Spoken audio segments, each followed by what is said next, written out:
Hi, it's Dr. Lori, the Ph.D. Antiques Appraiser, and I'm back with more real bargains. These are the real bargains that people like you are finding at thrift stores, estate sales, and yard sales. I'm happy to tell you about them. Let's get started. My first real bargain comes from an online appraisal where someone sent me a picture and I wrote an appraisal report for them. So send me a photograph of this particular necklace. A Ben Amun necklace. Ben Amun, very well known for being the costume jewelry designer to the stars. And these necklaces and others like them have been worn on the red carpet by stars all over the world. Sandra Bullock and others who have actually worn Ben Amun costume jewelry. So I do the written report. I send the written report to my client. My client says, I bought these at a Goodwill online auction. You know, you look at the pictures and you decide what you want. You participate in the auction, then it's sent to you from Goodwill of things that were donated. All right, so she gets these. She pays $15.99 for them at the online auction. Now, a lot of you are saying, oh, Goodwill, oh, they know what they have now. They price the jewelry really high, and you can't get that for it. Watch how valuable these are. They are still missing objects. You can find a lot. So don't think that you're not going to find something great if you're looking at these thrift stores and other online auctions. And I'm going to teach you what to look for. So she gets my online appraisal report. I send it back to her. And she says, oh my gosh, Dr. Lori, I had no idea they were worth this much. Right? Okay. She says, so when I found your report, I went looking on eBay and other sites because I thought maybe I could find another necklace like it. And she did. She found another necklace like it for $65 because she negotiated with them based on my tips down from their asking price. So she got one necklace just like this one, for $15.99 at the Goodwill auction. She got a second one on eBay for $65 because she negotiated, right? And each one, what are they worth? $750 each. That's what she got. So I want you to be aware of that. This should show you that, you know what, when you're looking at places like eBay, right, and you're saying, oh, I looked on eBay and something's selling for this, that necklace that was selling for $65, guess what? That wasn't the price that you should be pricing your necklace at, because just the way that you don't shop in only one place, your buyers don't shop in only one place either. What does that mean? Well, basically, you're thinking, oh, well, I'm going to go to eBay and I'm going to basically buy pieces really low, and then I'm going to go back to eBay, I'm going to sell them really high. You may have to sell them in a different market. You're not only shopping for all these things in the same place. So don't use eBay. It's a bad idea to use eBay as, of course, an appraisal or as an indicator of value. You have to evaluate the whole market. What she did was she did the smart thing. She got the appraisal from me, the written report. She found out what they're really worth, and she went out and looked for more. That's what my smart clients are doing.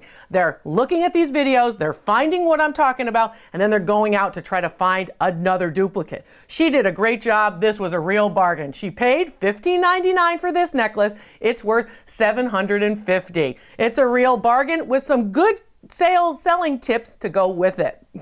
My next real bargain comes from a video call. So this client did a video call with me and she said, Dr. Lori, I paid $1 for a box lot at an auction. I like to go to auctions. I like to buy ceramics. I have a big collection, and I bought these that were urn-shaped vases of old Paris ware. She said, I wasn't really sure if they were reproductions or not, but I wanted to take a look and have you look at it during a video call. So we're talking on the video call, and I said, well, what did you like about them? She said, well, I really liked the figural handles, right? You can see the figural handles. I really liked the landscape imagery, of course, sort of that classical landscape imagery that they put on these vases. And the bases are nice. She said, gold is always good. We know gold is always good. So the gilding on the top and also on the base, as well as on the figural handles, really nice work. They're called old Paris vases. They are a certain type of ceramic that dates back into the 19th century. They're actually based on classical vase forms that go all the way back into the ancient world. They're very beautiful. They're very well decorated. They're pretty tall too. So hand painted, but purchase them at a box lot at an auction. You'd be surprised at what goes into those auction box lots. I mean, I've focused on them here with real bargains, but there's lots of stuff at those auction box lots, whether you're at a real live auction standing there in the bay, or whether or not you're looking at photographs from an online auction. There are a lot of good things to be had. So these are beautiful, well well decorated as well as very good condition pieces from the 19th century. This pair worth $800. That's a real bargain too for a $1 box lot investment. That's a real bargain. I really like the way in which he had the pair. I love it when people have sets. So that's great. This next real bargain comes from a video call too. And these are David Klein travel posters from 1974. You might recognize the great bright colors and of course focusing on the cruise industry. You know, I know a lot about cruising. I've worked with the cruise lines for a long time. These travel posters actually relate to Holland America Cruise Lines.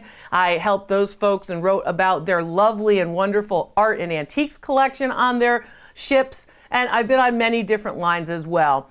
Talking about cruising, there are people who actually would look for travel posters like these because they represent specific places, specific destinations, as well as specific ships. So for the Holland America Cruise Line, which has been in business a very, very long time, centuries, this particular cruise line focuses on some of their ships like the Statendam. So these particular travel posters are really nice examples of the 1974 work of David Klein. They're also signed. They were at an auction. My client got them at an auction, and he said there was pretty intense bidding during the auction for these. So people know that posters are popular. Posters are popular. They relate to, of course, the printed material, what's the imagery, and travel is always great for imagery. I don't care if it's a New Haven Railroad poster from the 1920s by John Held. I don't care if it's a Bermuda poster of course, one of the great sailing ships. You're going to see a lot of nice travel posters come in and out, and they sell very well. So my client knew this. So at the auction, he said I was going to be part of that bidding war. He liked the color, and he thought that if he could get them for a good price, they'd be great for resale. That's what we talked about on the video call. So I said, well, okay, so what did you pay for them? He said, I paid $159 for 3 of them. I said, well, that's pretty good. During the bidding war, he said, oh yeah. He said, they're about 25 by 38 inches. And so they're pretty big. They're standard size for a poster. They were not in frames. And he said, but they really looked pretty good. I said, okay, no tears, no rips, no abrasions or scratches over the prints. You want to be careful of that. And he said, for $159 for 3, I said, well, you got a deal because you paid about 10% for 3. They're worth $1,500. He's like, oh my gosh, Dr. Lori, I can't believe it. I said, what are you going to do now? He said, I'm going to keep them. So he's going to keep them, frame them up, enjoy them for a while. He said, maybe if I need to, I'll sell them later on. So I would say that thinking about selling those travel posters might be best to do right around the time when people are traveling on cruises. And a lot of the time that's annually in the months of like February and March during like spring break, if you will. This next real bargain comes from a video call. And the video call here was an estate sale online. So again, looking through estate sale postings online and then going to the local estate sale where you bought that piece online and picking it up in person. A lot of estate sale people are doing this, and a lot of folks like this because they can just get the piece. You're not dealing with shipping, and you can just get the piece yourself, go over, pay for it, and come and just pick it up. So I've seen a lot of my clients who are saying, hey, I do the video call after I buy something in an estate sale to look at the value. And a lot of my clients, before they go to the estate sale, are taking me shopping too. So I can review what the offerings are and say, hey, that's a good deal for that piece. I think you might want to think about buying that if you can get it. Anyway, this piece is a Sergio Bustamante toucan bird on his little, again, perch. And this piece was in a local online estate auction in the Pacific Northwest. So far, far away from where the toucan birds live. My client thought, oh, something tropical will be fun. And something tropical is fun, and the work of Sergio Bustamante, very, very well known. And usually constructed metal pieces, this piece is copper as well as brass together. So you've got a two-tone for the colors to indicate the colors of the bird. And you also have, of course, a signature on the piece and the perch that came with it, which sometimes the birds are disconnected from the perches. So it's nice to have that too. My client only paid $4 for it. $4 for a sculpture, signed sculpture, original, 20th century, late part of the 20th century. Beautiful example in very good shape of constructed metal. This was popular the 1960s to about the 1980s. Bustamante, very well known for these images of figural birds in constructed metal. What's it worth? $600. A real bargain for this real cool piece that's going to bring a little bit of the tropics to the Pacific Northwest. This next piece is from a priority submission. I have members who purchased a priority Ask Dr. Lori service where they have a priority status with me for a subscription period. That means they can get in touch with me through email and I help them with evaluations. So a little bit of information about this piece. This piece came in as a priority submission and I got back to my client and said, well, this is what you have. And she said, well, my gosh, I only paid a couple of dollars for this. I explained that this piece, and it was clearly marked, is a Taxco Mexican, right? Taxco, Mexico is a particular place in Mexico that's very well known for their raw silver production and for silver designs. I want to talk a little bit about this piece because these pieces come up very regularly for those of you who are looking for jewelry, whether it's costume or of course sterling silver with precious metals and shells and other kinds of stones, whether it's semi-precious stones or shells as the insert or of course just the sterling silver rings themselves. This piece is from Taxco. Taxco was the ancient Aztec area where they played a very famous ball game, and it was one of the sporting areas for the ancient Aztecs. The Aztec people lived near Taxco. Taxco now, by the 1920s, became, because of a gentleman named William Spratling, became a source and a center for silver production and designs based on pre-Columbian forms. So this guy comes from America to, of course, Taxco, Mexico, and starts to teach the people there how to actually replicate these designs from the pre-Columbians or from the Aztecs. Wonderful examples, beautiful pieces, and Taxco is really in the jewelry world something that people look for. So when I saw the Taxco mark, I was like, okay, this is going to be great. The Taxco ring that my client bought for, wait for it, $6, was actually a ring that's sterling silver marked 925 and also has abalone in the center. If you notice the center of the ring, it's an abalone, which comes from a shell just like this one. This is an abalone shell. So this is what the shell looked like, the multicolors, where you're going to see a shell like this. And then they cut it off. They basically make the slices and then they set it into the ring. So they'll make the slices and then they'll set the slices of the colorful shell and they'll set it into the ring. So that's basically what we have. I wanted to give you an example. So this particular ring that you're looking at here is a Taxco ring, made in Mexico, sterling silver with abalone inlay. It's from the 1960s, beautiful condition, and it has those little beads, the little dots on all four quadrants, top, bottom, and left and right. And that's very typical of pre-Columbian designs. A nice piece. What's it worth? $300. Clearly marked. They shouldn't have missed it. And my priority person, my priority member, got it and got the right appraisal too.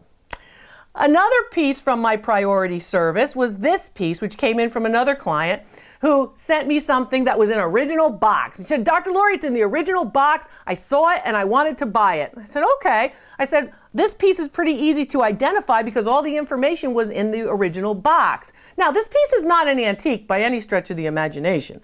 This piece is, of course, a Jonathan Adler Happy Chick bookend set made in China, and it's dated to the early years of the 21st century. That's the early 2000s.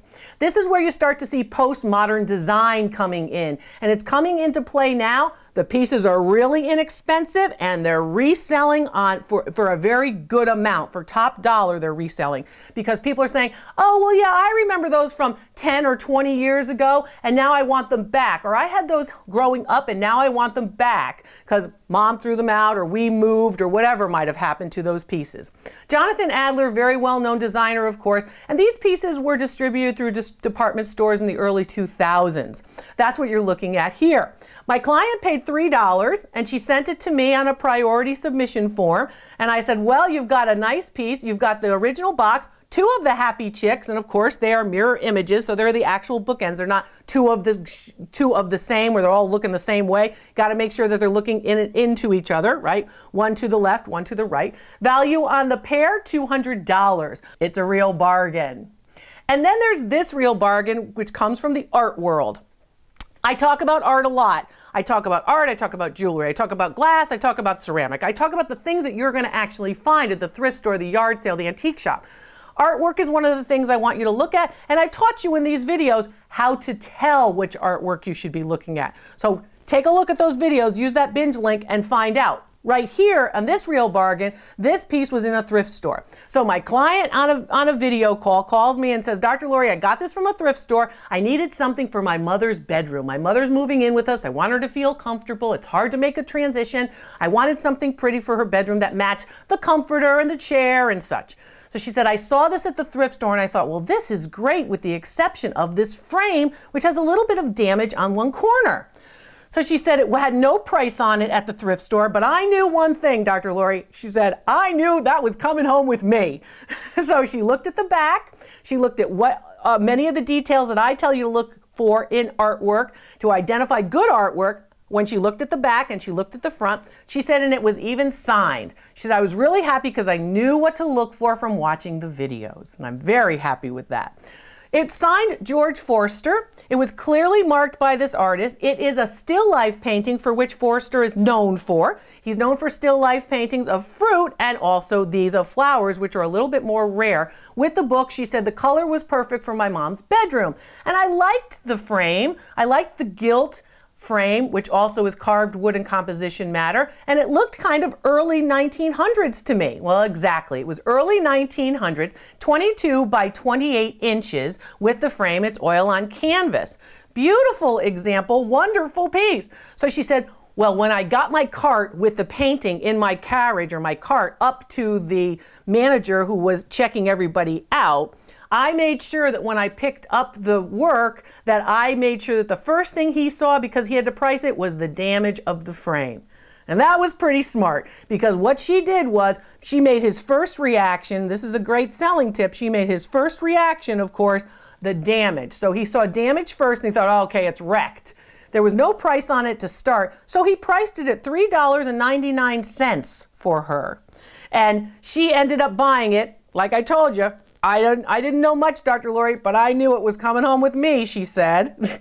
And this particular piece was a very real bargain, because what's it worth? With the frame, $1,500 for the George Forster. Other pieces sell for that much. His still lifes are very well documented, and all these values based on actual sales records from me. She got that appraisal from me during the video call, and her mom was happy with it too. What a real bargain that was. I'm Dr. Lori. Thanks for watching. There's more real bargains to come, and I hope you find your real bargain real soon.